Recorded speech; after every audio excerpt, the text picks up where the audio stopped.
Hey practitioners, today I'm going to be teaching you, with the help of my friend Dana Bluin, the top 7 tips for a great presentation. Dana Bluin is an entrepreneur currently living in Bangkok, Thailand, where he is a co-founder and CEO of a company called Mango Labs. Anyways, here's some of his tips.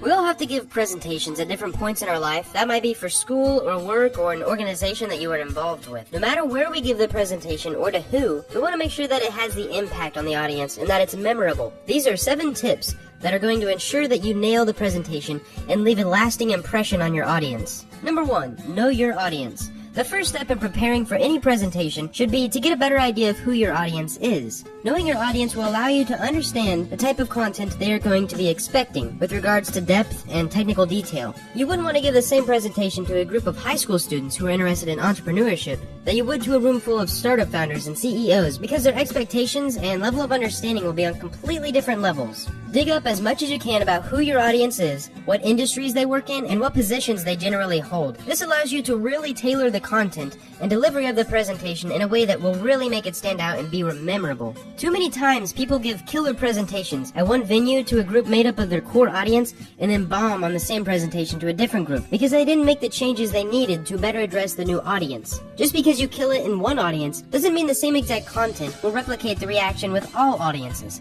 Number 2, use structures to build on ideas. If you stand up and give a presentation and all the points you want to make are just tossed around randomly and they don't make any sense, not too many people are going to enjoy your presentation, and if they remember it, it's likely that it's not for the reasons that you want them to. However, if you structure your presentation in a way that each idea, each section builds on the one before it, you help your audience connect with the content and create logical links between the concepts. This is a great way to make more complex ideas easier for the audience to understand and remember. Number 3, use visuals. Another great tool to cement those ideas in the mind of your audience is to use visuals like charts, graphs, and infographics to illustrate and communicate a concept. As many as 65% of people are considered to be visual learners. So if you don't take this approach in your presentation, you are going to ignore the vast majority of the population. Using an image, regardless of if it's a picture, graph, or chart, can be a much more potent conveyor of information and has a much more powerful impact on the audience. A single image can convey so much information. Just like the old saying that a picture is worth 1,000 words. It really is. Think of the impact this can have when explaining data or results in a presentation. If you had to stand there in front of your audience and go through every data point verbally, it can get bad quickly. And this is much more common of an occurrence than you might think. But if you're able to visualize that data for your audience with a graph or chart, you instantly make it much more understandable and memorable. Showing someone 200% growth with a graph is much more exciting than explaining it while they're looking at the raw data. For example, if I took away the screen of this video and all you saw was black, it wouldn't be near as exciting. Number 4, repetition is your friend. Having a bit of structure in your presentation goes a long way in keeping the audience engaged because they can follow the information from step to step. But even more than just structuring the flow of the presentation, you also want to build in repetition. This encourages people to remember the key points of the presentation and helps it stick, which again makes it, and you, more memorable. A classic way to go about repetition is something Dana learned early on when he started his public speaking career. Another speaker at a big regional tech event came up to him after a talk and complimented Dana on his delivery and the depth of the material, but asked why he didn't use more repetition. Dana was a bit stumped because he never really thought about that before. The other speaker suggested that Dana start telling the audience what it is he wanted to tell them, just to give them a brief rundown of the key points. After that, move right into the body of the presentation and tell them exactly what was highlighted at the beginning, but obviously with more detail and extra elements that you add in to make the presentation stick. Then end the presentation by telling them what you just told them, reminding them of the key points and a brief summary for final repetition. Using this technique helps to reinforce the main points of the presentation at least 3 times, at the beginning, middle, and end. The key is to find a way to do this that it feels natural and not overly scholastic. And that takes practice, which we'll talk about later on. Tip number 5, have a story to tell.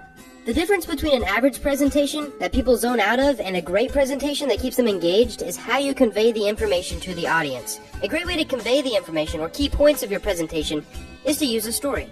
By using a story, preferably an interesting one, you get your point across and you're creating a moment in the presentation that is memorable and easier for the audience to recall later. It's also hopefully going to be something that catches their attention, pulling them into what you were saying. One of the keys here, though, is that it has to be a story you can tell with commitment, and it has to be true. Always be honest with your audience, because if you're not, they will know, and you will have lost all credibility. Tip number 6, be relatable. Being relatable is actually one of the most important factors of your delivery. You want to be someone that your audience can relate to, that they would feel comfortable with talking to. Even when giving a talk as an expert on a topic, you want the audience to feel the relation. It helps them mentally engage with your content and remember you and your talk. Most people don't feel comfortable going up and talking to a stern authority figure, and no one wants to listen to someone with no confidence. So there's a fine balance you need to strike, and here's how. The most important thing you can do to come across as more relatable is to be authentic. Be yourself. Another great way to accomplish this is to work on coming across as relaxed, which can be difficult if you're not used to presenting, but this goes a long way to helping people see you as relatable. The final way you can be more relatable is to be enthusiastic about your presentation. Your enthusiasm will transfer to your audience, and now that you have enthusiasm in common, you will begin to see as more relatable. If you get all three of these techniques mastered, you will be well on your way to making it to your audience relate to you. Tip number 7, build your confidence with practice. This might be the last tip, but it is by far the most important one out of these 7. Confidence in what you do is by far the most important element of your presentation. Having confidence adds an authority to everything you say during your presentation, but you're not going to develop the confidence you need if you don't practice, and practice a lot. Whenever Dana gives a talk or presentation, he practices. He says for hours. Dana wants to make sure he has the timing down, that he knows every slide so he doesn't have to read off them. He knows what the next slide is so he can smoothly transition between them so that he will sound natural and authentic, and can explain the concepts and tell the stories with confidence. And this all comes with practice. When you are practicing a presentation, it's not enough to sit in front of your computer and go through it. You have to practice it in front of other people. Invite some friends over and have them give some feedback on your presentation, and make improvements based on their feedback. No one gets it right the first time, but practice will get you towards perfect. With these 7 tips, you should be able to put together and deliver a masterful presentation that will wow your audience and make sure that they remember you and your topic. If you guys like this collaboration, be sure to check out Dana's YouTube channel and subscribe. He has tons of videos on entrepreneurship and self-development. I hope you guys like this video and learned something, and if you did, click the like button, or if you haven't already, the subscribe button.